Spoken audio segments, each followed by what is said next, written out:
మెల్ల మెల్ల మెల్లగా మెల్లగా మెల్లగా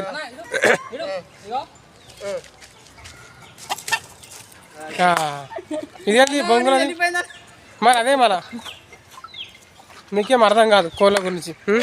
అందుకైతే మనము 3-4 పుంజులు రెడీ చేసాము గట్టిగా పందానికి.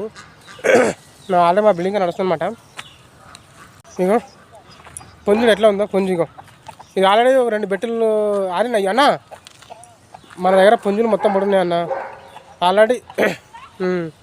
మీరు వస్తే అంటే ఆల్రెడీ మనం బెట్టింగ్ నడుస్తుంది, మన బిల్డింగ్ కాడ నడుస్తుంది. మనం షూటింగ్ చేస్తాం కదా బిల్డింగ్ కాడ అని నడుస్తుంది. ఆల్రెడీ కొట్టింది. కత్తులు లేవా? కత్తులతో మనం కత్తులతో కాకుండా ఇంత కత్తులు అసలు వాడం. కత్తులు అసలు వాడమన్నా తెలిసినా కానీ మన కత్తులు వాడకుండా ఇస్తామన్నా. అది ఇంసేమని కొట్లాడిని ఇక గట్టిగా బలమైన పుంజిందంటే కత్తులు లేకుండా స్పాట్లో అయిపోతుంది పని అంతే.